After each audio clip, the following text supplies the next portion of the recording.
Greetings, brothers and sisters. Today is the 10th of October. It's about 20 to 10 in the evening. Perfect time for me to do a recording, nice and quiet. Here in our home, we're sitting in our lounge, and that's this is a recording that I've been mulling over in my mind whether I should do the recording or not, whether I should do this teaching. I do believe it's correct. It's something that I've been looking at for some time, and it's really just come together in its completeness in the last couple of days. And it has quite a big impact on our understanding of the timing of things with regards to the coming of the Lord and the escape of the bride. So it's something that I would like to just present to you for consideration. And if we see things happening a lot sooner than what we are currently anticipating, we know that the time of Tabernacles is coming up, and in just 2 days we've got the Feast of Atonement. We've got things happening around the world in Israel that are looking like a prophetic fulfillment of what we've been expecting with regards to the battle and the between Israel and Iran, and the first attack that will probably happen. We've had a look at it. We've understood from scriptures that this first attack should happen in line with the original biblical historic event of the first destruction of the temple, which happened on the according to the scriptures, Jeremiah 52, he says the 10th of the first month the temple was destroyed. In 2 Kings 25, it records it as the 7th month. In 2 Kings 25, it records it as the 7th day of the 5th month. What the reason is for those two different dates I can't tell you, but they clearly record. They both say the same thing.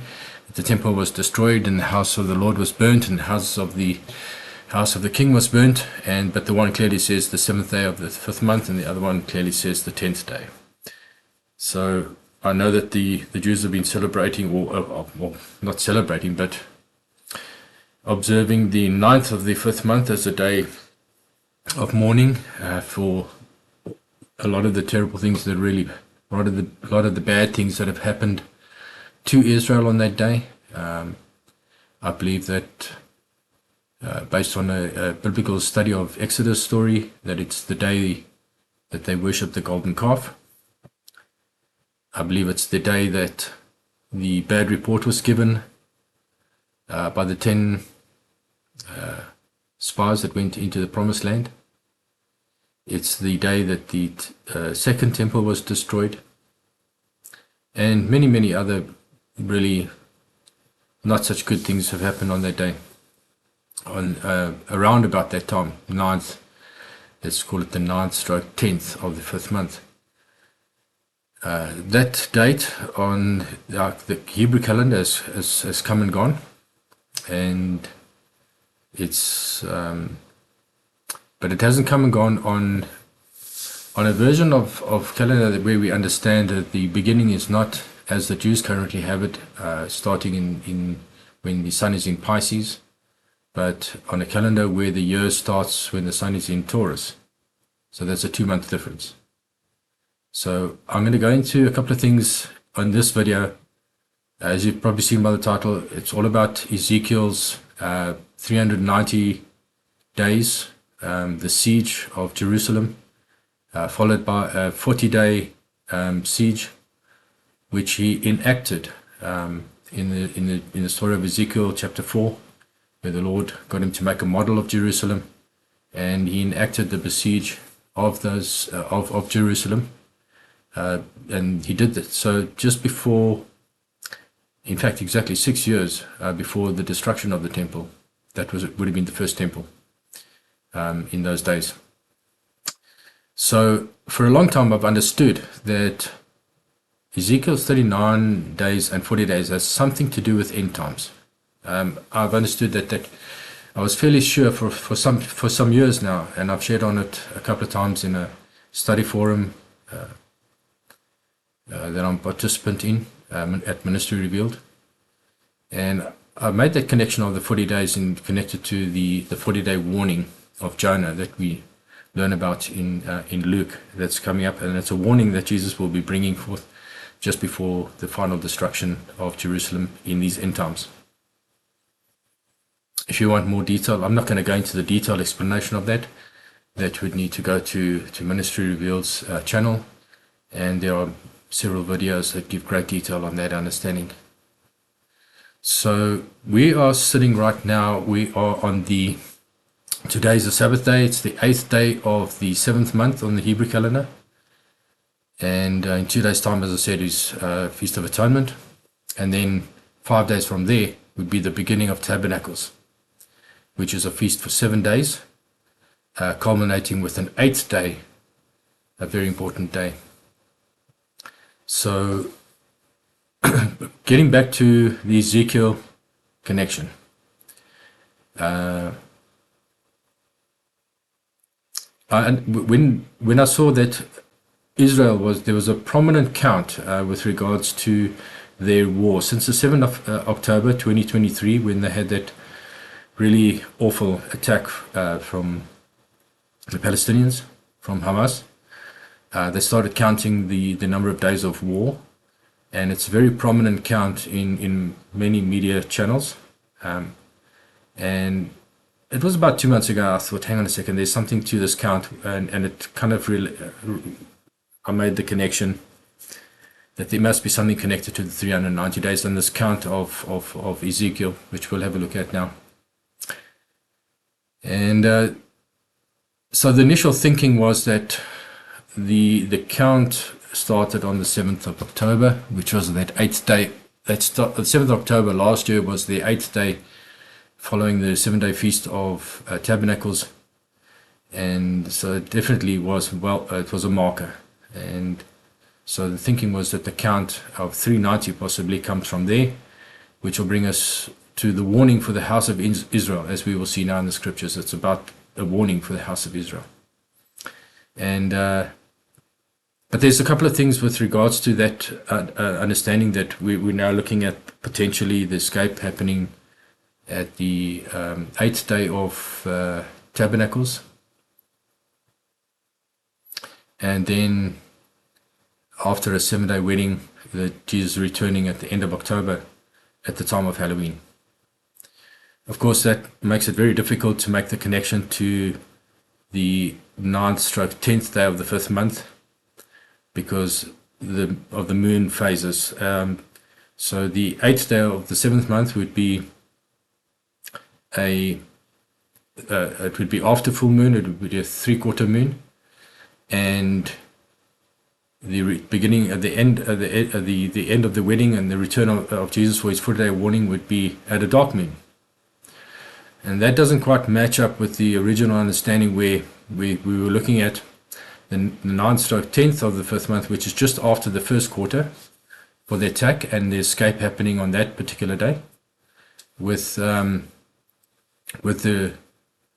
Jesus returning for his 40-day warning 7 days later, which would be around about the 16th day of the 5th month, which is just after full moon. So in this new count and new understanding, we're out of sync by about 2 weeks. The suggestion has been that maybe the answer is that the true beginning of a month is when the moon is full, as opposed to when the moon is dark. We currently understand it. The Jews' calendar is based on beginning of the month being when on that first sliver just after the dark moon. Let's call it dark moon, and they call that new moon. There are some that advocate that the full moon is actually the new moon, and the month starts on the full moon. So I've rejected that understanding for several years now, because Ezekiel, in about 3 places, clearly indicates,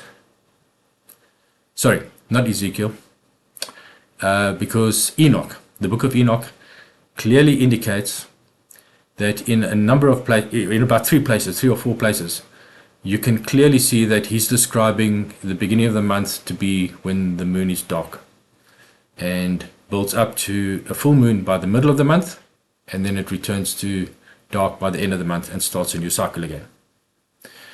So from a scriptural argument, there's been a number of people, and I'm going to say that the scriptures are not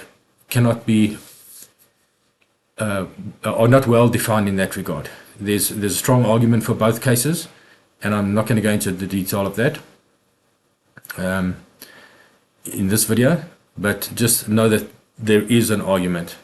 But Enoch clearly indicates that the dark moon, beginning of the month, is the dark moon.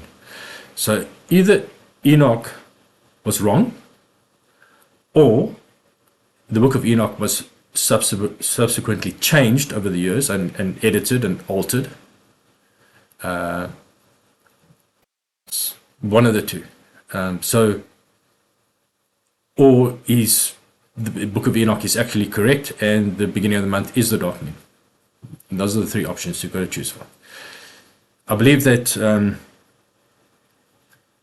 Enoch is correct and it hasn't been altered for 2 other reasons. The one reason is nowhere in God's creation do we see any of his creation going from a full bloom to nothing back to full bloom. Everything starts at nothing, goes to full bloom, and then goes back to nothing. We see that in nature, in flowers, in plants. We see that in our bodies, goes from nothing to full, to back to dust again. We see that in every single thing that is created, everything goes from nothing to full bloom to nothing. So I have a great difficulty thinking that the Lord would have created the moon phases differently, completely opposite to everything else that he created. That's the one thing. Second reason was, I believe he's a God of logic, he's a God of grace, and when he said most of his feasts are at the middle of the month, I think the only real exception is that's not very close, not at the middle of the month, would be the Feast of Trumpets. It's a 1-day feast, but the major feasts, Passover, Feast of Weeks is close to the middle of the month, Tabernacles, Atonement, all of those are very close to the middle of the month, if not on the middle of the month.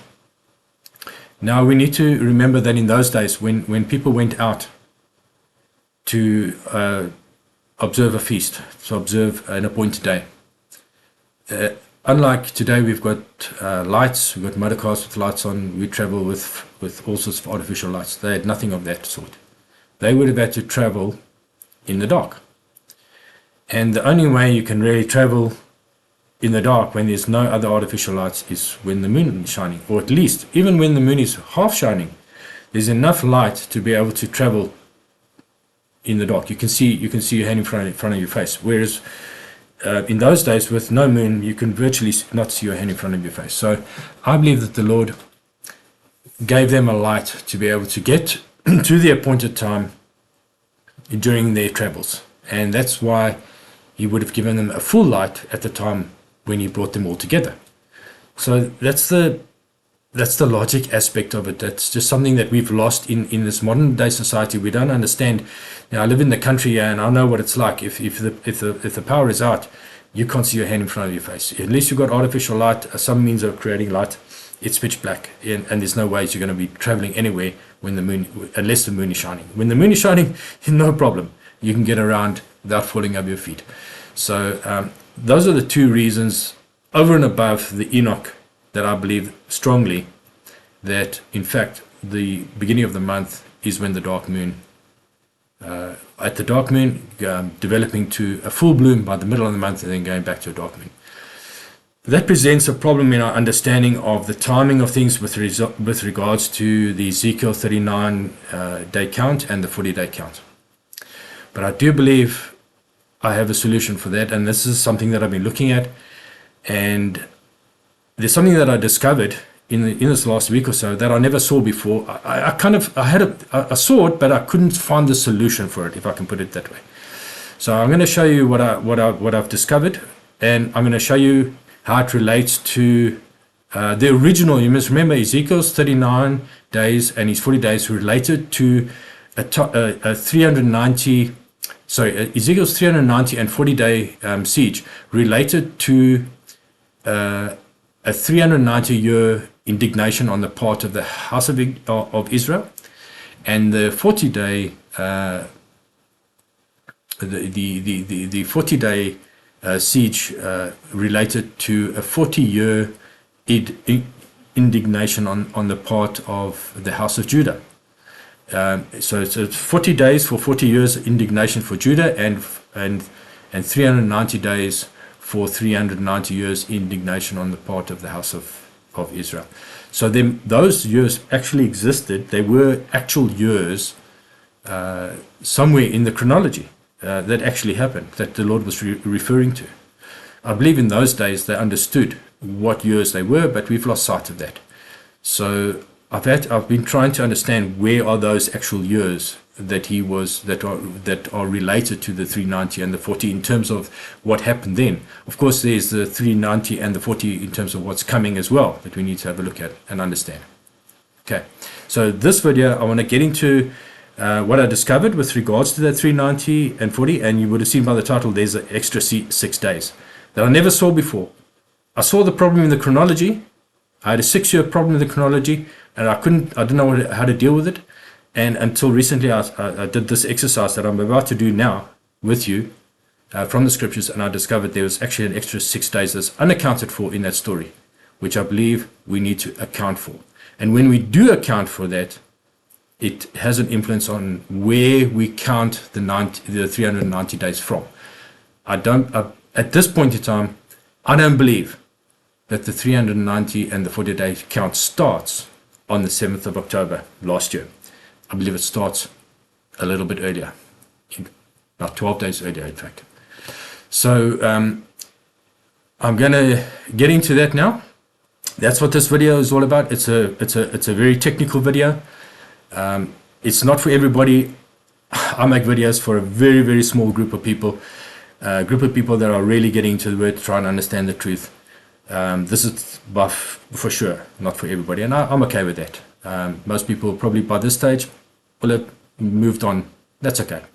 There might be a handful of people that will listen to this, what I have to say right through, and I believe you'll be blessed by what I have to show for you. It's not an absolute. I'm not saying this is a thus saith the Lord. I'm just going to show you what I'm seeing, and then we will see how things pan out in the reality over the next couple of days. Right, so let me just get this out of the way. You don't need to see me anymore. Okay, so the last video I made was this one here, where I made a video where we were trying to find the true 5th month using stellarium, and so I'm going to build a little bit on that. Clearly, in that video, there was one small section, I can't remember the exact timing, and I said there was a possibility. In terms of this video, we believe that the beginning of the year was the 9th of May, and I said there's a possibility that the true beginning of the year is actually this year. The true beginning of the year is actually in June, sometime about the 8th of June, in that vicinity. And but I didn't spend a lot of time on that. If that is the case, if the true beginning of the year and the sun was still in Taurus in June, then we are right now on the 8th day of the 5th month from what we would call the Lord's calendar. So the Hebrew calendar is on the 8th day of the 7th month, but the Lord's calendar, which is two months, there's where the Jews calendar is 2 months ahead of time, because they start the year when the sun is in Pisces, as opposed to starting the year when the sun is in Taurus, which is a 2-month gap. So where they are now on the 8th day of the 7th month, the Lord's calendar is on the 8th day of the 5th month now. I thought in this last video that we were last month, that we were still in the 5th month, but it seems like we were still in the 4th month. And I believe that now we are actually in the true 5th month. And it's very interesting. You're going to see there's a correlation between the 8th and 9th day of the 5th month and the 8th and 9th, let's call it the 10th day of the 5th month, which is the temple destruction, somewhere around the 9th, 10th, according to Jeremiah 52, and the 9th/10th day of the 7th month on the Jews' calendar. And you're going to see there's an interesting connection between those two calendars on that specific day. Okay, so we will touch on to that a little bit. So that's really just building on from there. There was an error here, and we were still a month too early, I believe, and that's what we're going to have a look at now. Okay, but before we get into that, I want to just get into Ezekiel.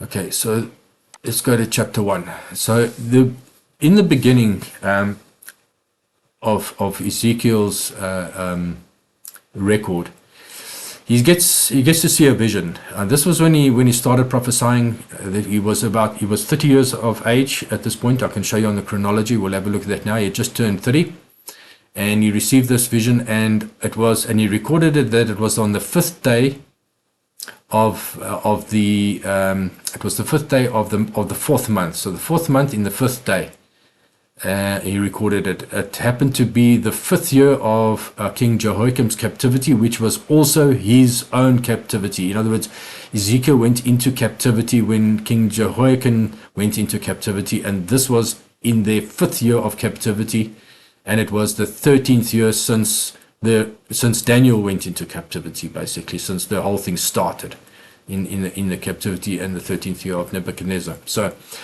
that's just where those two years fit in. But the important thing here was the 5th day of the 4th month when he gets to see this vision, and I'm not going to read through this, but he describes an amazing vision here, and what seems to be some sort of mobile throne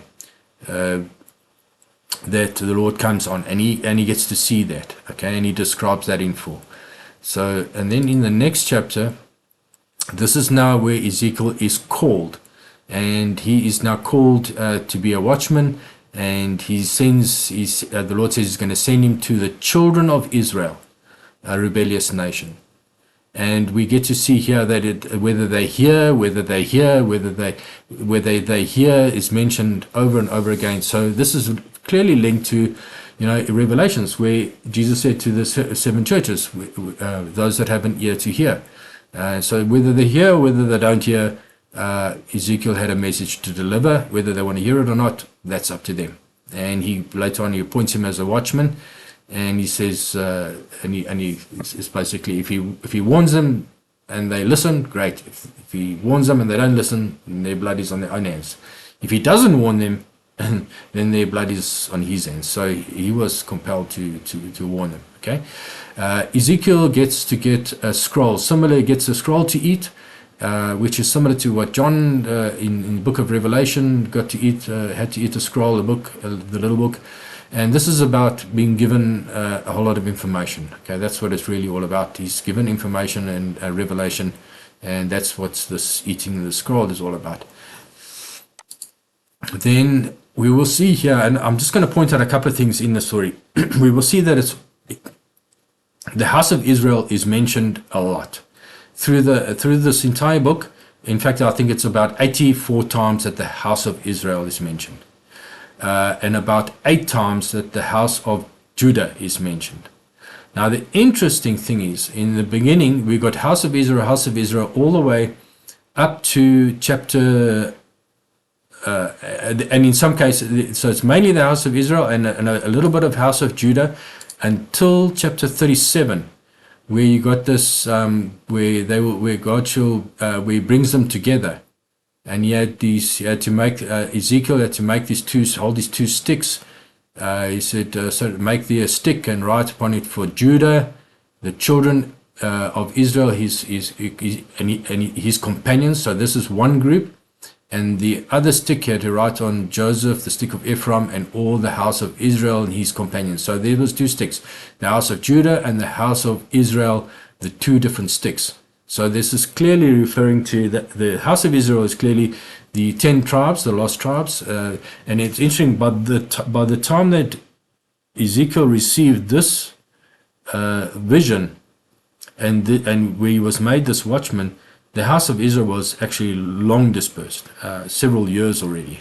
We'll have a look on the chronology. But the house of Judah was still in their land.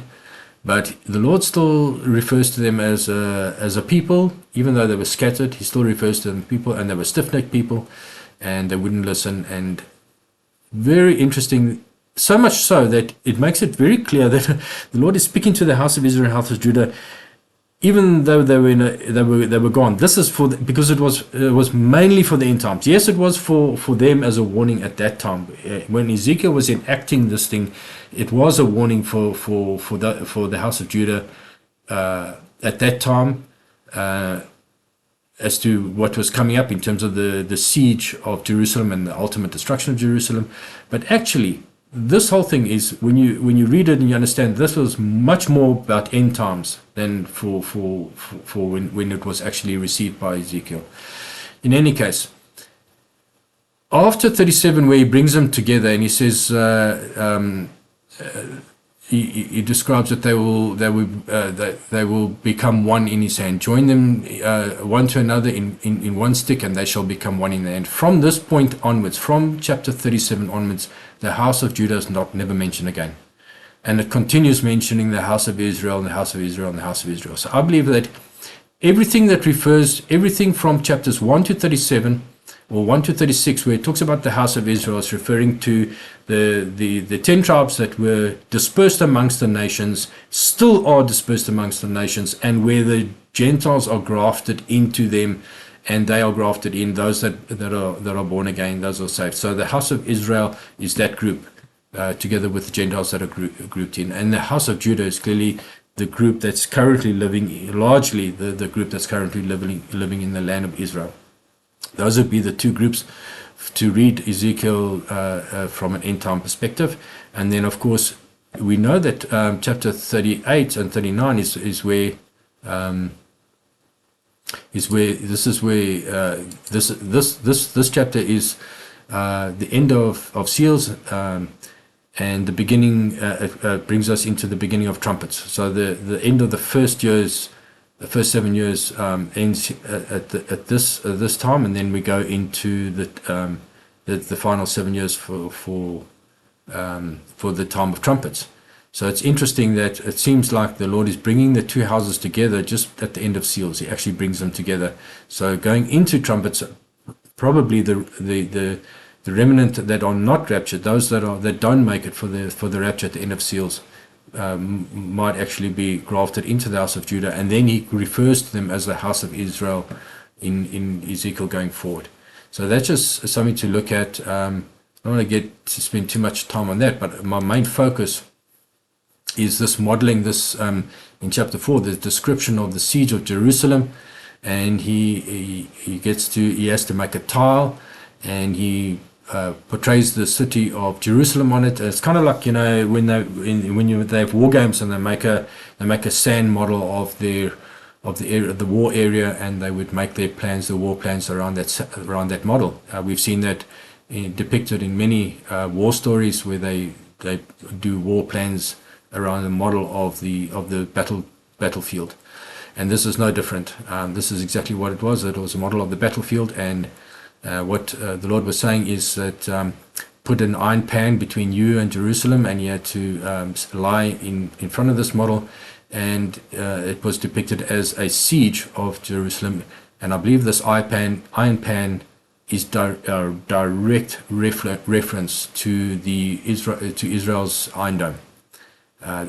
That in spite of their in spite of this iron pan between Jerusalem and Ezekiel, Ezekiel is now representing the Lord, and their iron dome is not going to prevent the siege. It's not going to prevent the ultimate destruction. that's coming, and so that's what that's depicting.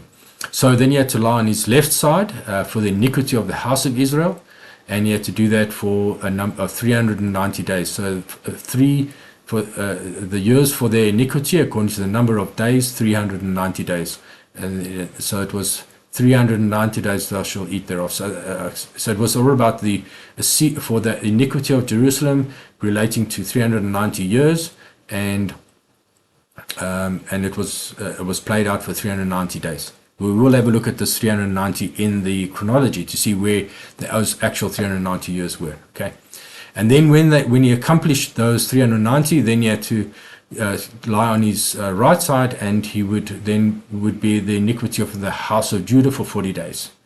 So this was the 40 years brought represented as 40 days after the 390. Okay, and we will see that in the chronology as well. Those 40 years, where I believe what it was referring to. Okay, the interesting. Okay, then he would thou shalt not turn thee from one side to another until thou has ended the days of the siege. So I don't know if I wanted to, yeah. So basically this had to be completed until I think we can see this as the 390 and the 40 days represented a siege, and this whole enactment wouldn't end until the siege come to an end. Okay. We see here, we know that, I do believe that we're currently in the dung year that was referred to by the Lord Jesus in terms of his parable of the dung year, where the tree was to be taken down, the unfruitful tree, referring to Israel, and the husbandman says, well, give me just one more year and I'll dung it and see if it produces fruit, and if not, then we'll chop it down. And this is the dung year, I believe, that actually has been happening since not necessarily October the 7th last year, but approximately from that time. So anyway, from that time, we've seen that they've been in dung year, and it does seem to be the case. However, I don't believe it's actually from the end of Tabernacles that the dung year started. I will get into that now. Okay. And so we see this, that Ezekiel had to prepare his food using dung cakes. So instead of firewood, he had to use dung cakes for the preparation of his food, and I think that's what it's really pointing to, that this particular dung year that we're going through right now, and it's the 390 years and 390 days and the 40 days, which is the dung year. So we're going to get into that. Okay, then it's also a time of astonishment, that they will eat their bread with astonishment, by measure. So this is not going to be a time of freedom, a time of celebration, a time of easygoing. This is going to be a time of they're going to be on their toes. They're going to be counting their blessings every single day because of during this dung year. Okay, that's what I believe that is all about. Not to get, then he says, okay, then it will be destroyed, and then he goes into describing how that Ezekiel had to shave his hair off, and then a third part of his hair he had to burn it, and a third part of it he had to let me just get into this. So he shaved off there, thou shalt burn with fire the third part in the midst of the city, then when the days of the siege are fulfilled. So when the days of siege of siege are fulfilled, so the end of the 390 and the 40, a third part of the hair, which represents the people in this instance of the city, would be burnt. This speaks of famine. We're not talking about actual fire being burnt in the fire. We're talking about famine, pestilence, hardship, that type of thing, dying of starvation, etc. Then a third part would be smite with a knife. That's killed with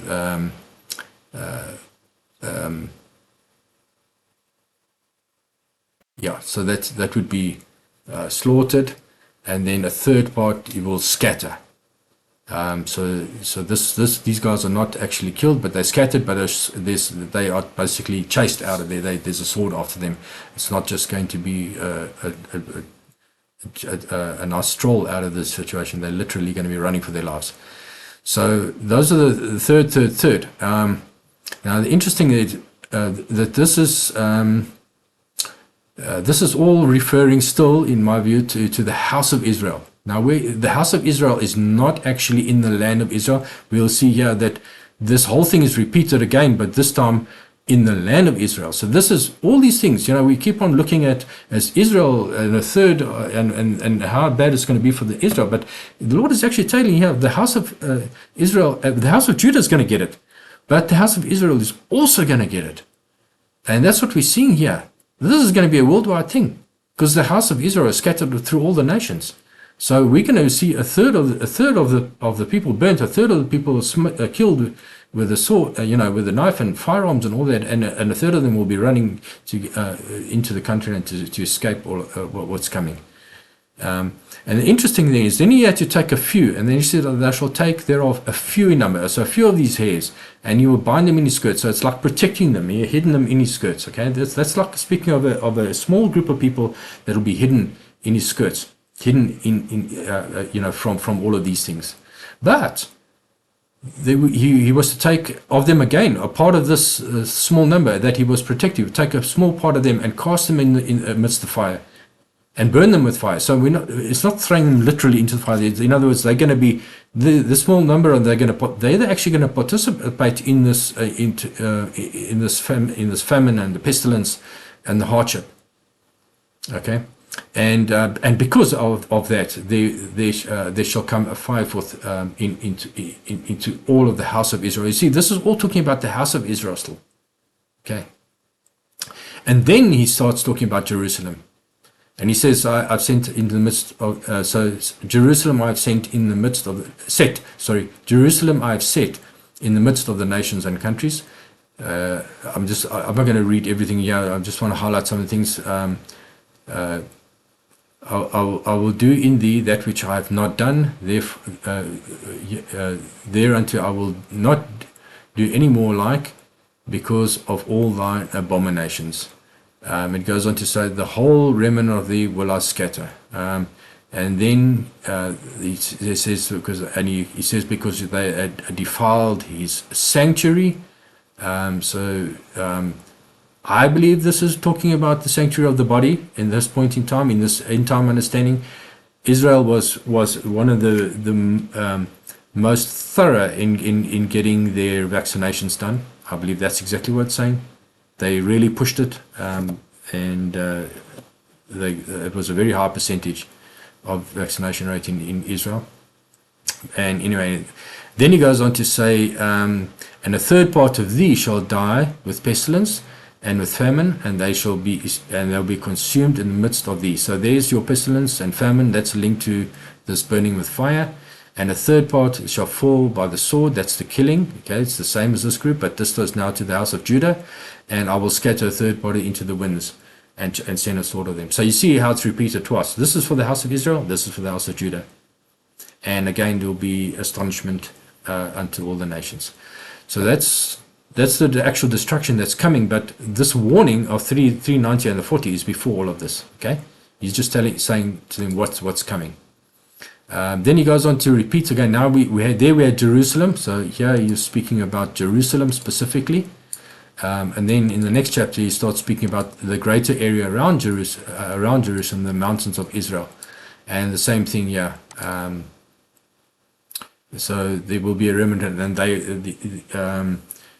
they'll fall by the sword and by famine and by pestilence. So there you see the same thing is going to happen through. So in Jerusalem, the surrounding area of Israel, and of course the house of that's for Judah, and then of course the house of Israel around the world. So I think we're going to see these things on a far greater scale. That's what the warning was all about. Here we see the day of wrath for the land of Israel. The end is come for the four corners of the land. He's all talking about the land. Blow the trumpet. They've blown the trumpet, and even to make ready, but no one goes to battle. So it's after Feast of Trumpets. But they that escape of them shall escape, and shall be on the mountains like doves of the valley, all of them mourning everyone for his iniquity. So they shall be feeble, and all knees shall be weakened as water. So this is again linked to that. These are the few survivors that will be weeping and mourning. Very similar to the description in Isaiah 66, where before she travailed, the pain arrived, and they were also weak-kneed and feeble in that particular event there. So there's definitely a link to that as well. And then chapter 8 is we're getting to the end now. We've got 2 dates, and this is what I really want to do. This is now the second date that we're given in the story, and he comes to the end now. This is clearly at the end of, this is now after the 390 and the 40-day enactment that he did, and he's now in his house, and he records it as being in the 6th year. So he started in the 5th year of his captivity, and now this is the following year, in the 6th year of his captivity, in the 6th month, and it's the 5th day of the 6th month. So he started off in the 5th day of the 4th month, a year before, and now a year later in the 5th day of the 6th month. He's now completed with that enactment. He's sitting in his house with the elders of Judah that sat before him. And then the Lord takes him on a vision. He takes him on a trip, and he shows him the iniquity that abounds. And you can go and read this iniquity, and it's clearly all the things that are happening even in this modern day time. So I'm not going to spend that, but it's filled with violence. The house of Judah has filled the land with violence, so he's not going to spare them for that reason. And so the warning is finished now, and he's showing them what is the situation in the land, and their idolatry and the idol worship and all those kind of things. And then we have the whole story of where the idolaters are killed. Both, he said to me, the iniquity of the house of Israel and the house of Judah is exceedingly great. So this is applicable to both parties. So this is what actually takes place. And then, of course, it goes on to describe the glory of the Lord leaving the temple. And it goes on. I think that's, I'm not going to go into any further into the storyline. There's a lot of detail that describes, you can go read this with the end time understanding that this is all pointing to what's going to happen. And you will see what it gives a nice a bit of detail of what we can expect in these next, in the time of tribulation, both good and bad, what the Lord's going to do. So this is where I want to now, I want to bring this into line with the chronology. So those of you who have not heard of the biblical chronology, we do have a chronology exclusively based on the Bible. Bible gives us enough information to put a chronological order, complete, 100% complete, to know every event, what year it happened, all the way from Adam up to the end of Nehemiah, which was just after the second temple was complete, and then we've got the chronology, biblical chronology ends in terms of detail, but there's a bridge, that 490-year bridge that brings us to the baptism of Jesus Christ in the year 29 AD. So we've got that bridge, and then we can complete the chronology from there, from 29 AD to our modern day. So we actually have a complete chronology all the way from Adam to the modern day, based exclusively on the Bible. It wasn't discovered by me. It was discovered by a guy by the name of Reverend Martin Anstey. And there were a number of other people that worked on it over the years, but they never got to complete it. They never got it 100% right. In fact, even in Anstey's one, there's one or two things that I think he got wrong. I think we've got them pretty much straightened out now. So if I could say that I've added anything, it would be just straightening out a few little crinkles here and there where I think he got it wrong because of the influence of the Catholic Church at that time when he discovered it. Nevertheless, if you want to understand the biblical chronology and the beauty of it that's in our Bible, then I would suggest you watch these 4 parts, parts 1 to 4 of the Romans or Bible Chronology, which was the name of the book that Reverend Martin Anstey wrote in 1913. So it's it's just over 100. It's about 110 years ago where this chronology was discovered. So what I've taken is what Martin did was he put a table together, and I brought it together into an Excel format. So we've got an Excel version of the chronology, and means that now we can go and pick up on these events from a chronological perspective. So we see here's Ezekiel. Let me just move this over a little bit. Here's the story of Ezekiel, the 39. This was Ezekiel chapter 1, verse 1. And this is where the date is given to us in the 5th year of their captivity. Okay, there's the 5th year of their captivity. Ezekiel's captivity started there, and they were in the 5th year of their captivity.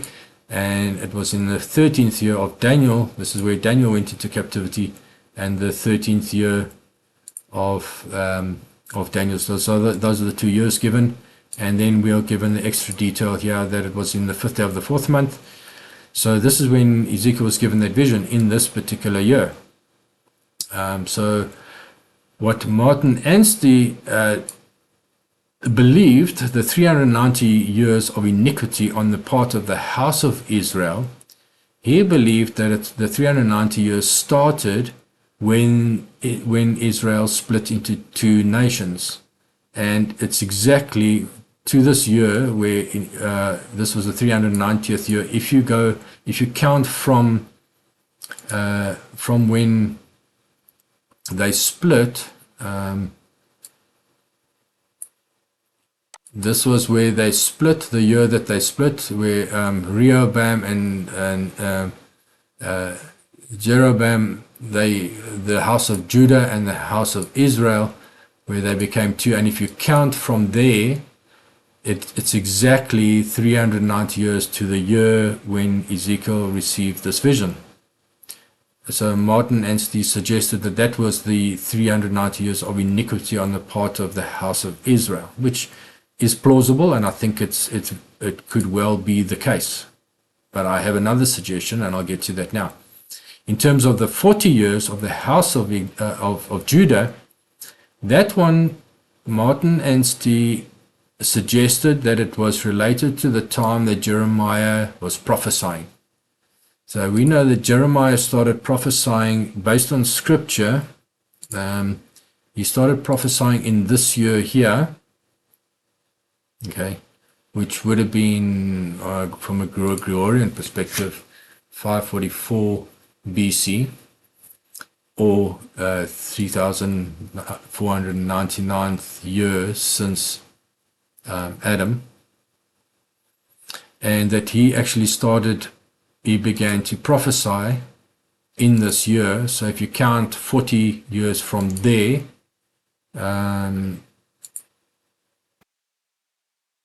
so this is the count here, Jeremiah's prophecy. We count to the end of 40, and then the very next year is the year that the temple was destroyed. In this year, yeah, where the temple was destroyed in this year. So the 40 is complete, and then the destruction. But you will see that there's an overlap. Now I just want to show you where I had some difficulties. So there's an overlap. So this 40 started, in the previous page, started in the 357th year of the 390 years. It started the 40. Okay. And there's 358, and there's the second, and those two go together. Those two columns go together. There the 390 stops in the year that Ezekiel received it, but the 40 carries on. So there's 6 more years. That's 1, 2, 3, 4, 5, 6 more years and then the temple is destroyed to complete the 40. But so we have this situation here, which I never understood, and this is what was bothering me. We had these 6 years here, where a gap of 6 years from the 390 in this perspective. And the other thing that I had a problem was there's this overlap, and the story is there's no overlap in the story, and so I wasn't too sure whether we're supposed to have a full, why is a partial overlap? Is that correct? And I even looked at the possibility of a 40-year running, where the 40 years ends together with the 390. In other words, they both run sequentially and end together. And I couldn't find anything obvious. There was one count that kind of fitted from when Josiah started cleaning up Jerusalem, and he started getting rid of all the idols and cleaning up, and then that was a possibility. It kind of worked, but I think it just didn't quite come together. Okay, so this 40 years I believe is correct. I think that it's actually exactly right. The house of Judah was disobedient from when Jeremiah started prophesying and warning them, and they completely ignored his warnings for 40 years. That, I believe, is totally the years of indignation on the part of the house of Judah. From when Jeremiah started till the temple was destroyed, those are the 40 years of the indignation of Judah. I believe wholeheartedly that is exactly right. Okay, in terms of the wars.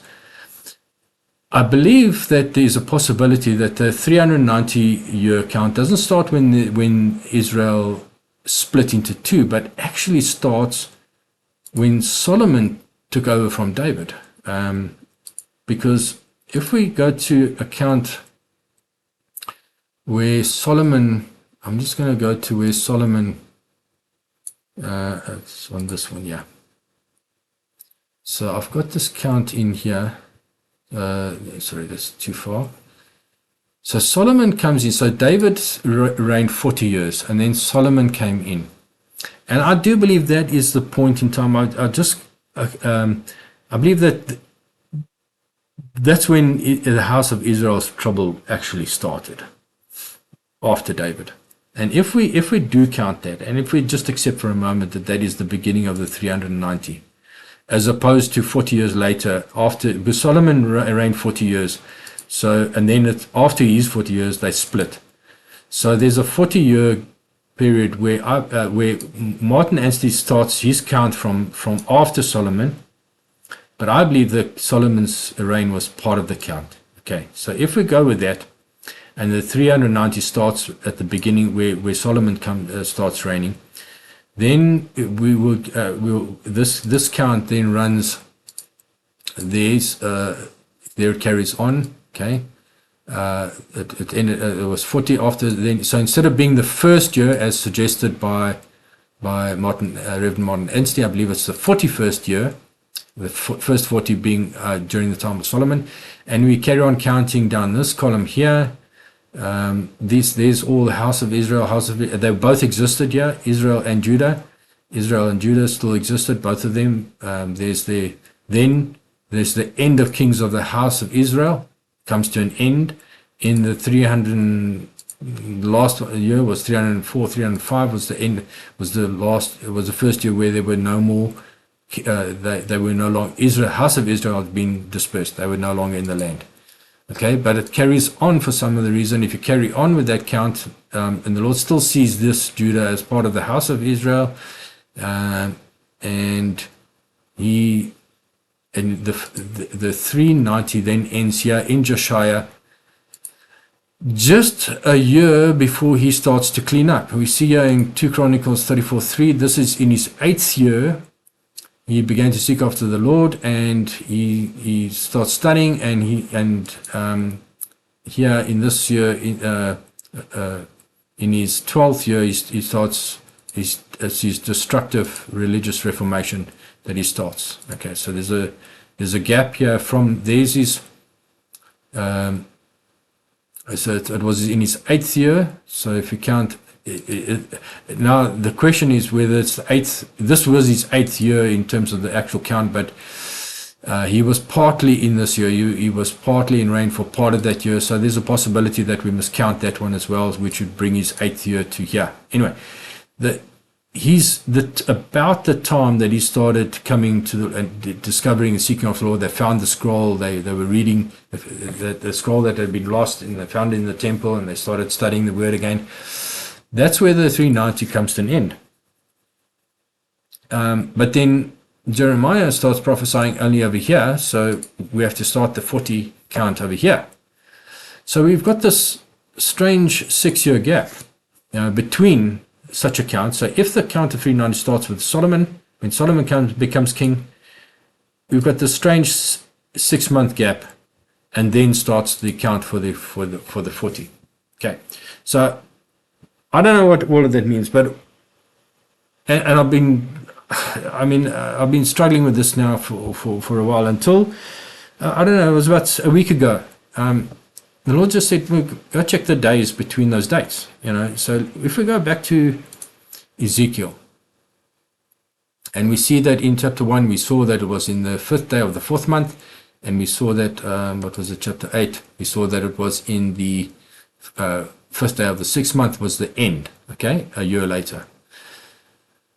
If we go and have a look at that in terms of actual number of days, now it's interesting that in this year, if we take the calendar, and I'm going to go to this calendar. Okay, you can go to the Hebrew calendar as well and do it on their version. This is exactly their calendar. Okay, I'm not going to explain to you how I calculate this calendar.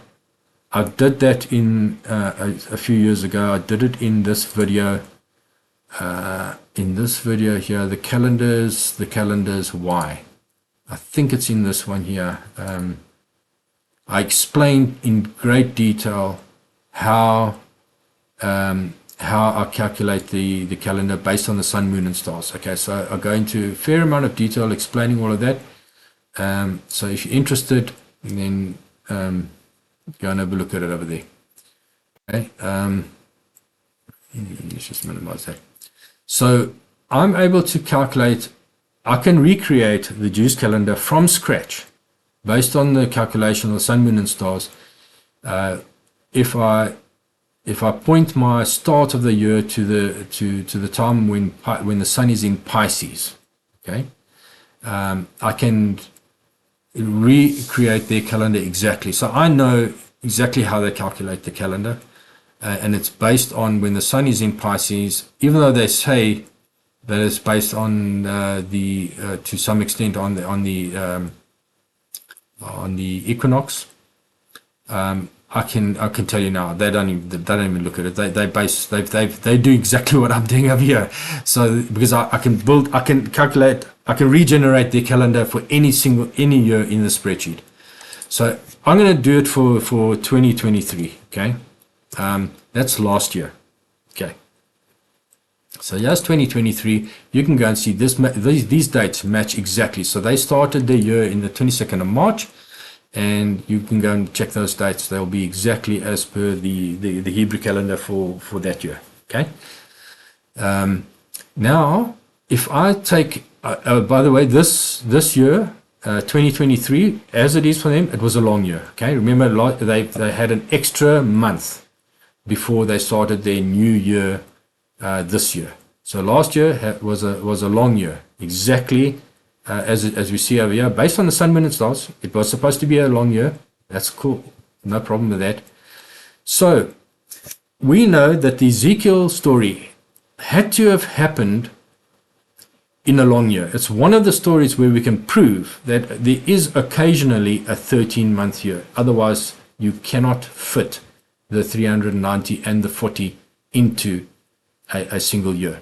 There's no way you can do it. Okay, you have to have a 13th year to fit 390 and the 40 into because that is a total of 420. There are no years where a short year is 354, and a long year is 384 days. So plus where he started in the fifth of the fourth month and he ends 2 months later. When you take all of that into account, you cannot fit the whole story into a short year. You have to have the 13th month. Okay, you can check that out.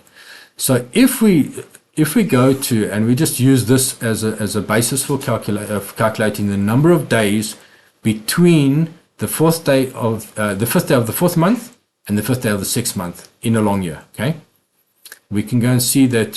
So in the fourth month, there's the fifth day of the fourth month. It's the 23rd of July. Okay.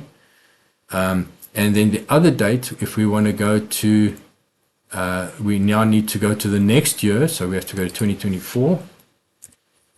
So it's 23rd of July.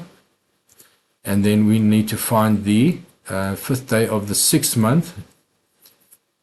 There's the sixth month, and the fifth day would be 8th September. Okay. So those are the two dates to fit. Those his beginning and end dates. And into that, we should fit in, I should just highlight, there was a 7-day count, and then a 390 and a 40. Let's just have a look at the 7-day. Because he gets to see this vision on that day, on the fifth day of the fourth month.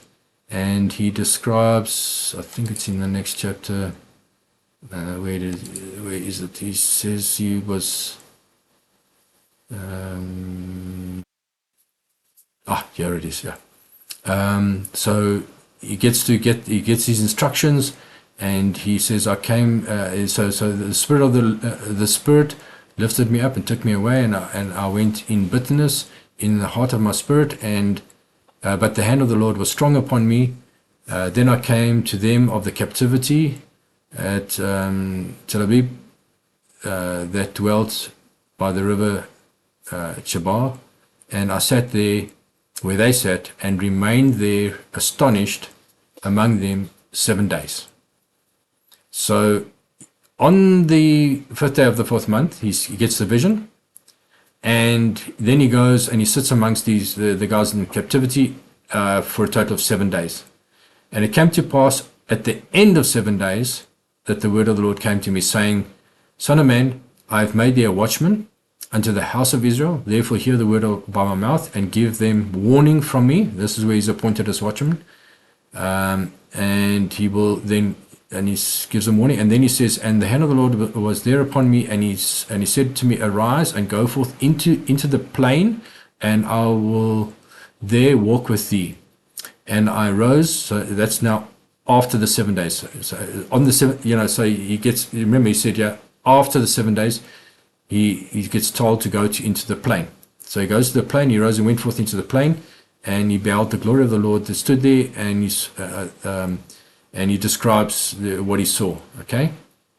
And this is when he now gets the instructions that are of the making the model.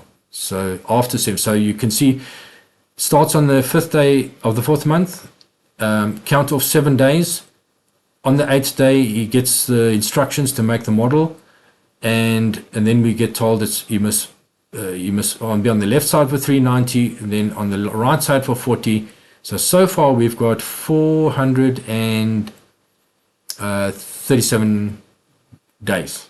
7 plus the 390 plus the 40, 437 days in total. Okay, and then the whole story is finished. But is it really? And so let's go and have a look at the actual number of days. So remember 437. Let's go and have a look at on this calendar year. We said it was the 23rd of July for the 1 year, and the 8th of September. So let's go plug into. Let's just use this date calculator. Okay, so let's so I've got this thing set up. So let's go. So we know that it's the so this started. Let's just go back there. 2020 2023, we're going to pick a date on the fourth month, fifth day. We want the start of the count to be 23 June. So in this calculator, if we want the 23 to be the start, we must enter 22 the day before, and I'll show you July. Let's just go and check that. Sorry, June. We want this date, so we must enter the 22 June so that this becomes day 1. Okay, because sorry. Let me just rephrase that. Okay, so let's just pick day 1. We've got that date. Okay, right, so let's go and put that in. Okay, so we wanted the 23rd must be the first day, so we have to enter 22 June here, 2023, and we want to add. We know it's 437. Remember, it was 7 plus the 390 plus the 40. That's 437. Okay. So let's calculate what date that ends. That ends, so 437 days later would be the 22nd, from the 22nd of June. So I just want to show you that the 22nd is not included in the count, okay? Even though I entered that date, it starts counting. It says, yeah, in the month of June, 8 days are added. So here's the 8. From the 23, 24, that's 2, 3, 4, 5, 6, 7, 8.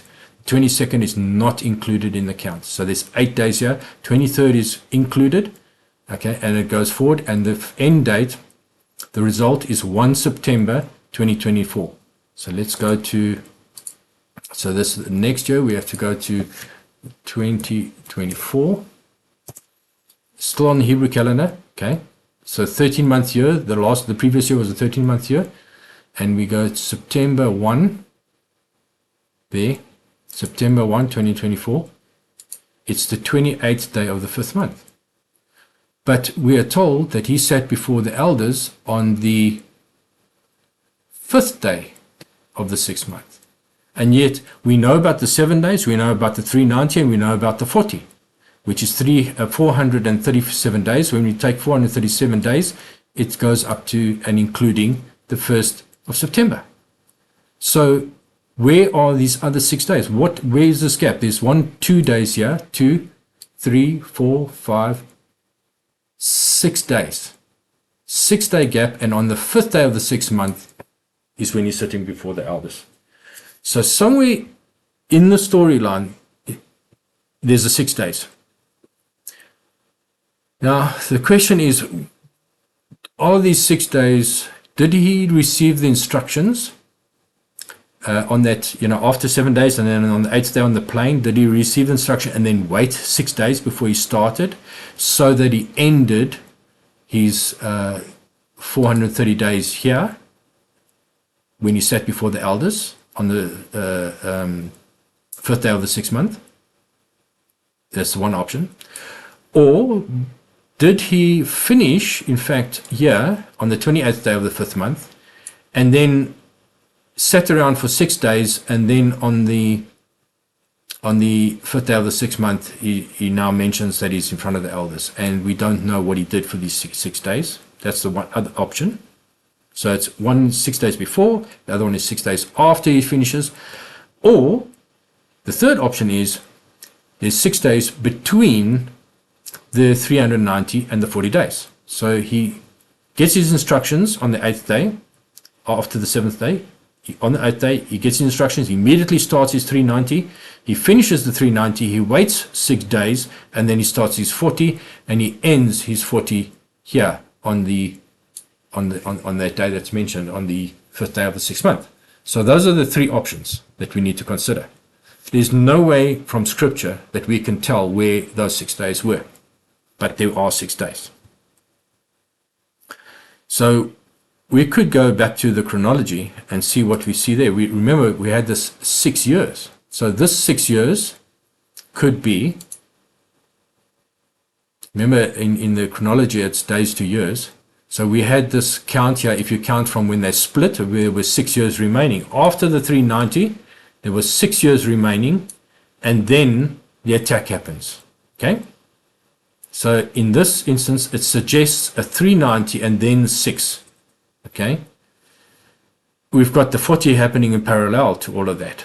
But in the count that I'm suggesting that the count must start with Solomon, for his 40, and it carries on from Solomon, where the 390 ends here, and the 40 starts with Jeremiah's prophesying starting, that 6 years is the 6 days that he is not mentioned in this Ezekiel story. So that's where I believe that's where it is. I believe that the 390 started with Solomon, then there was a 6-day break, and then he started with his 40, although it's not actually mentioned in there. So, okay, I can't prove that. I'm just saying to you, that's what the chronology is showing me. In 2 instances, this whole thing, now we've got a 390 and a 40 perfectly in series with one another, as he is enactment, ending with the 40 ending exactly just before the destruction, which is exactly the warning. We got the 390, a break of 6 days, and then the 40 starts, and at the end of the 40 warning, boom, Jerusalem is destroyed. That's exactly what I'm seeing. That there's a 6-day gap between the 390 and the 40. So if we take this now to the next level on the calendar, okay. So we've looked at the Hebrew calendar, and we can see that in 2023, let's go back to 2023, on their calendar last year, on October the 7th, okay, October the 7th, on the 8th day, is when they had that really awful attack, okay? But is that where the Lord is counting from? Is this where he's counting the 390 from? And I don't believe it is the case anymore. I really don't.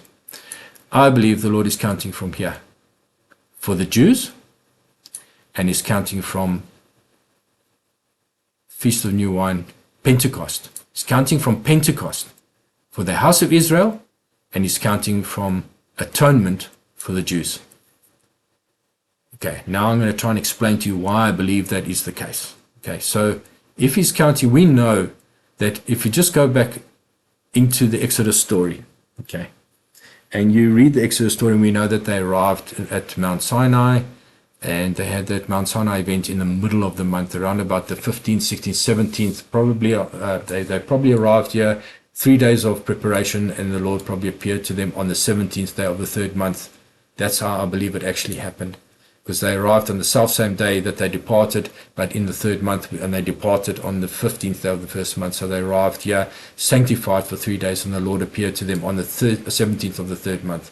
I do believe. Okay. Then there was a covenant made, and a couple of sacrifices made, and all sorts of things. And we're not told exactly when Moses went up for his 40 days, but he probably went up somewhere in the 5th or 25th or the 26th day of the 3rd month, after receiving the law, writing it down, and the sacrifices.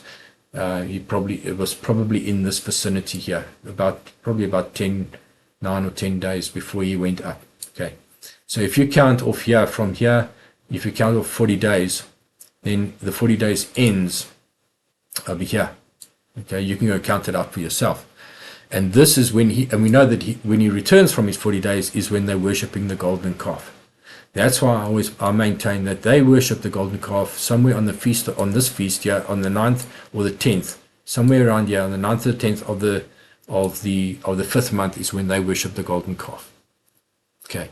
This was supposed to be the day when they started their betrothal. So the covenant was made, the wedding covenant was made at Mount Sinai. Moses goes up for more detail, and they were supposed to celebrate, and the marriage was supposed to start here. But because they were worshipping the golden calf, the Lord threw the whole thing out. Moses pleads for them for a few days, and then he goes up for another 40 days, and he comes back. So if you count up another 40 days, he came back somewhere around here, the beginning of the 7th month, probably around about Feast of Trumpets, Feast of New Wine. This area here is when he came back from his second stint of 40 days. Okay. Some argue that he came back around Atonement. I can't see that. I think it was he was here for a while, and then they had the Feast of Atonement. But anyway, so that's this date here is a very big date for in terms of what happened for the house of Israel. This was when they were before the split. This is when they were still a house of Israel. Later on, I do believe that this becomes a more important date for the for Judah, and we'll get into that now. So, if the Lord, and remember, this is Shabuah, the Feast of Weeks. So this has got to do with the Leviticus 23 count, where we've got 7 Sabbaths from just after Passover, and we've had all those debates whether it's from there or whether it's from there, whatever. But I do believe that it's 7 Sabbaths to there, and then we've got and that's the new grain, end of the barley, and then the beginning of the wheat harvest, culminating here when they start the wine harvest, but the wheat harvest has come to an end around here, and this would be Pentecost. In everything that I understand, that this is when Pentecost, this is when the Holy Spirit came, somewhere in this vicinity. I do believe this is when, at the time of new wine, and there's various reasons why we believe that. When they worshipped the golden calf, 3,000 were killed, and when the Holy Spirit came, 3,000 were saved. So there's so many connections. They were accused of being drunk on new wine. This is when the new wine would have been, the first bit of grapes would have been fermented already by this time. They would have been celebrating a feast of new wine, probably at the time of worshipping the golden calf. So if this is where the Lord is counting from for the house of Israel, well, let's see where that takes us to. Okay. Now I need to show you where I believe there are 2 calendars at play here. This calendar, the Jews' calendar, is at play, but I believe that the Lord's calendar, which is counted from, is as opposed to from the beginning when the sun is in Pisces, we believe that he's counting from when the sun is in Taurus. Okay, so I've got a different calendar for that, which starts. Let's just go to that calendar.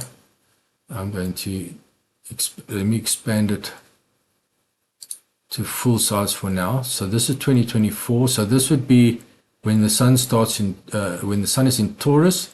This year, where I thought the year was starting in May, in fact starts in this the 7th of June for a Taurus start. Okay, so this is the calendar that the Lord is working on, I do believe. Okay, where the Jews started theirs in if we go to their calendar, they started 2024. They started 2024 on the 9th of April. The Lord starts his year on the 7th of June. So it's 2 months later. April, May, June. 2 months later. Okay. I'm now going to bring these 2 calendars together so that we can compare them side by side. Okay. So let me just move this one into there. All right, so that's both on 2024, and side by side, this is the second month. There's so there's start and start 7 June. Jews started 9 April, 2 months earlier. Okay, if we just go down to, let's go down to the 5th month. Yeah. So if I say that the Lord is counting for the house of Israel from the time of new wine, the Pentecost, time of new wine, around about the 9th or the 10th of the 5th month, somewhere in that vicinity, he's counting from there. Okay, the corresponding month on the Jews' calendar, let me just bring them in line. Okay, so so the Lord is counting from the Feast of New Wine on his own calendar, the Taurus calendar. And so the corresponding date for the Feast of New Wine on the Jews' calendar would have been around the 13th of August. 23. Let's go change this to the 2023. Sorry, let's just go to 2023 on both calendars for the beginning of the counts. 2023 for this calendar. So, okay, so we got the Feast of New Wine occurring here around the 24th, 25th of September. And on the Jews calendar, it was the 26th, 27th of July. So if the Lord is counting from here, the 390 days for the house of Israel on his calendar, where would that end? That's the question. So if we take, now I believe that I want the first day to be 25th of September. So I'm going to enter 24th of September. So the day 1 is 25 September, the 10th day of the 5th month. Okay. I'm just going to, so that will be the first date, and then we're going to add 390 days to see where it gets to. So we go to, so it's 24, 9, 23, add, calculate me, comes to 18 October 2024. That's 300. Now, I just want to show you that 24/9 is not included in the count. Yeah, we've got 6 days, which, sorry, yeah, 24/9. So 6 days. 1, 2, 3, 4, 5, 6 days. 24th is not included in the actual count. The 25th is the first day. Okay, the last day and including is the 18th. There's 18 days included in October, so that's all 18. So 18th is actually included. So if we go back to our calendars, so if we go, we remember we are on the 23rd here, so I can go 2024. So because it's let me just show you again. So we were looking at the end date 18 October 2024. September, October 18, 2024, and that would be the last day of the 39 count. Okay. If the actual 24th was supposed to be included as well, then it would have ended here on the 15th day of the 5th month on the Lord's calendar. Otherwise, it ends here on the 16th day of the 5th month. But I believe that the 39 must be complete before we will see. Remember, it was a warning for the house of Israel. The warning must be complete. There's no point in starting something before the 390 is complete. If the escape happens before the end of the 390, then it wasn't a complete warning. It must be a complete warning. And at best, the last day is there or there, which means that the warning is complete on that day. If you start on the 24th of September the previous year, or if you start on the 25th of September the previous, then the completion actually ends on the 17th day of the 5th month. 19 October would be the first day where you can say the warning is complete. Okay. So let's go and have a look what that day looks like on the Jews calendar. We go to 2024, and on the Jews calendar, October 18, August, September, October. Just want to bring them in line with each other.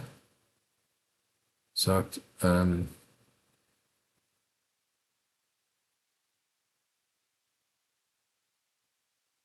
so October 18 would be this day here. That would be the end of the 39-day count, and the first day that you can say that the count is complete will be the 19th of October. Saturday the 19th, the warning is complete, and it's the third day of Tabernacles on the Jews calendar. It's the 17th day of the 5th month on the Lord's calendar, but the 17th day of the 7th month on the Jews calendar. I just found that was interesting that the 17/7 came up, 7/17. That number we've often, so that's where 390 would be complete if the Lord was counting from the feast of from Pentecost on his calendar would end up in the midst of Tabernacles on the Jews' calendar. Okay. Then we said after the 390 there was possibly a 6-day break before the 40 starts. So if there was a 6-day break, then it would be so this would be the first of the 6. So it's 1, 2, 3, 4, 5, 6. 6-day break, and then the 40 starts. So the 40 starts on this day. So October the 25th, which would be just after the day of the 8th day on the Jews' calendar, and on the Lord's calendar, it would be the 23rd day of the 5th month on his calendar. Okay.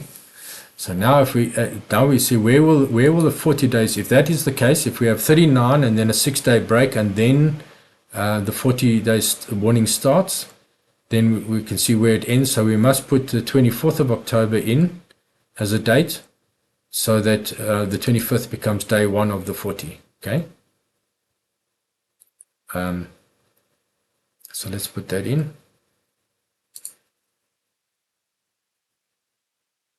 So 24, 10, 24, and we must add 40. Remember, we wanted the 25th to be the day 1, so we have to enter 24, 10. So the end day would be 3rd of December. You can see that, so this is 7 days are included. So there's 1, 2, 3, 4, 5, 6, 7. The 24th is not included. The 25th is the first day. And the 3rd is including is the last day. So let's go back to the calendars. So we saw December 3. Remember December 3. December 3 would be there. That's the end of the 40. That's if there was just 6 days between. So the end of the 40. And of course, that would be the 3rd day of the 9th month on the Jews' calendar. And on the Lord's calendar, it would be December 3, obviously the 3rd day of the 7th month. Let's just bring that together. 3rd day of the 7th month on his calendar, but the 3rd day of the 9th month on the Jews' calendar, which I thought very interesting. So the 40 days actually ends on the, as far as the Lord is concerned, on the very day that they're supposed to be celebrating the mourning of Gedalia.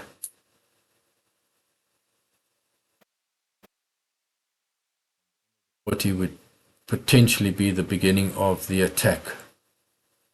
Or there could be a few days later. So I would say in this vicinity would be the attack, but very likely there. Interesting thing is the 6th of December 2024 is exactly 7 years to the day since Trump proclaimed Jerusalem to be the capital of Israel. He did so on the 6th of December in, I think I've got it open. Yeah. On December 6, 2017, formally recognized Jerusalem as the capital of Israel. So 6th of December plus 7 years would be 26th of December 2024.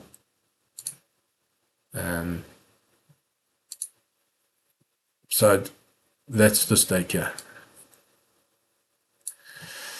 So I just found that very interesting in terms of account.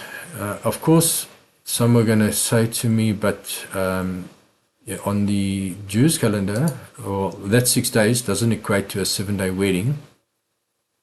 Let's just go back to that. Back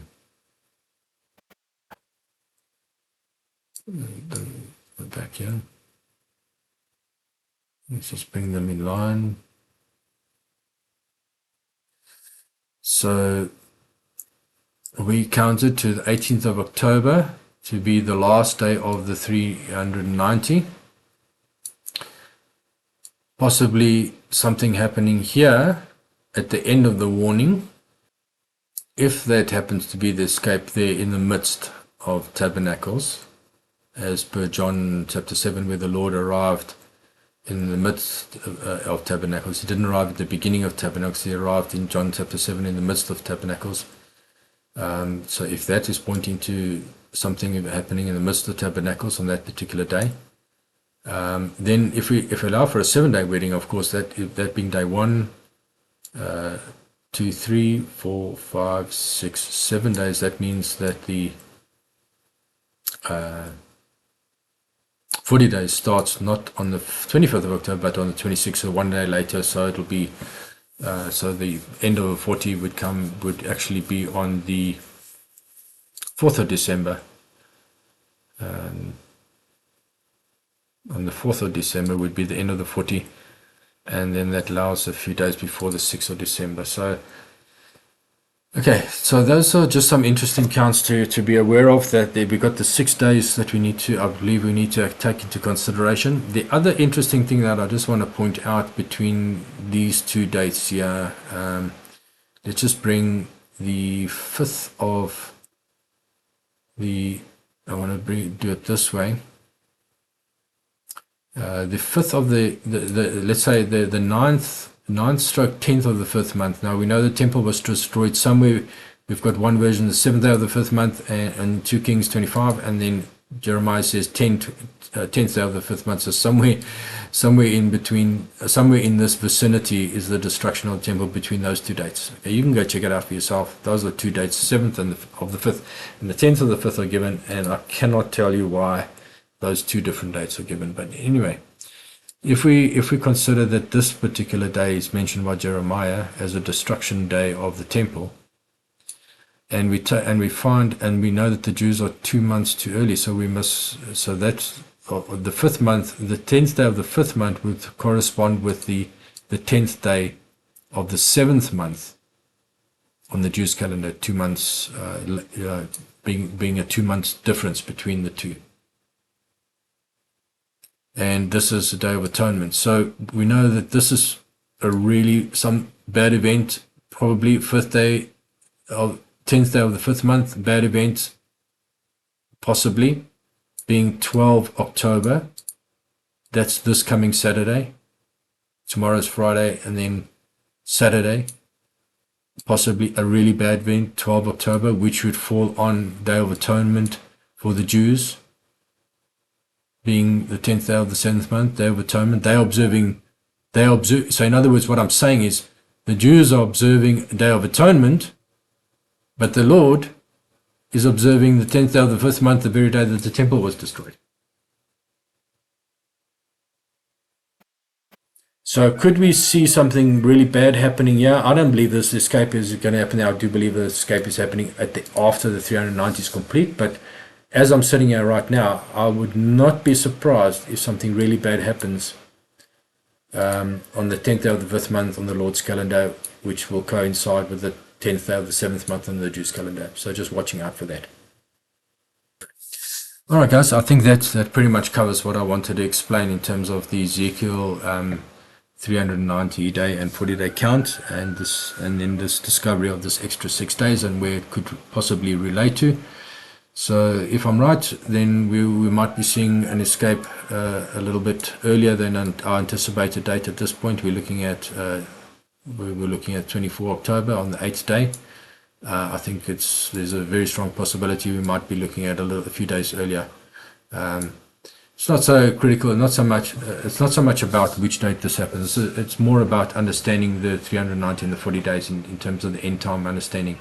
That I've been trying to get to the bottom of, and I do believe that this extra 6 days lines up very nicely with the 6 years on the chronology.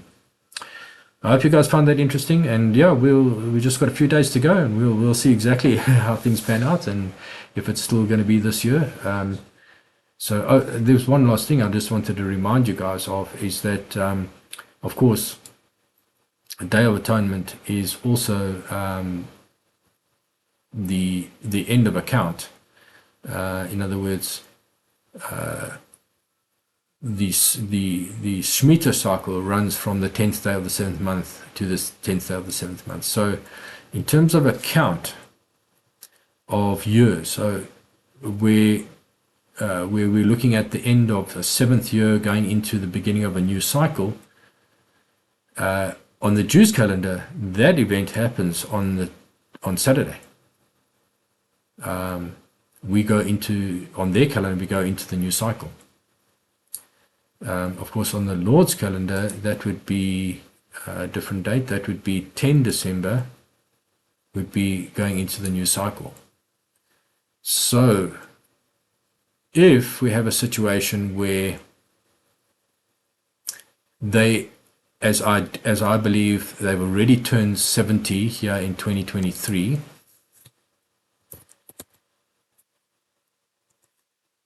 if they already turned 70 in 23, as far as the Lord is concerned here, okay, they turn 70, and like anybody says, once they've turned 70, you ask them how old they are 2 months later, you say, I'm 70, and you ask them 5 months later, how old are you? You say, I'm 70. And you ask them 8 months later, how old are you? You say, I'm 70. Until the day that they turn 71, you'll say, okay, now I'm 71. Okay, it's the same thing here. They turn 70 there, and this whole dung year, they've been 70 until they 70 until 10 December, they will turn 71 in the Lord's eyes. But we know they cannot see 71. They must be out of the land before 71. And that is another reason why they'll be out of the land there, before they turn 71. Somewhere between 3 and 6 December, they'll be out of the land just before they turn 71 in God's eyes, and the scripture is still held true. Dung year was the year that they were 70, going towards 71, but not yet 71, and they will be out of the land before they reach that 71. That's the way I see it. Just something to think about in terms of in God's eyes, from 11 December onwards, we are now in the first year of the new cycle, first day of the new cycle count. The Jews will be saying, of course, on the 13th, 12th or 13th, they'll be in the new cycle. So it'll be interesting to see how these things pan out. So if the 40 days actually ends as we counted over there, and tribulation starts somewhere in this region.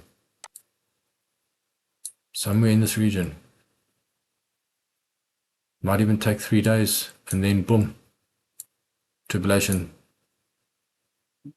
Attack on Jerusalem for 3 days, then boom, tribulation starts. Okay, there's just some things to think about. We'll see how it all pans out. Thanks very much for listening. I hope it blesses you, and may the Lord keep you and bless you, and until we get together, good night.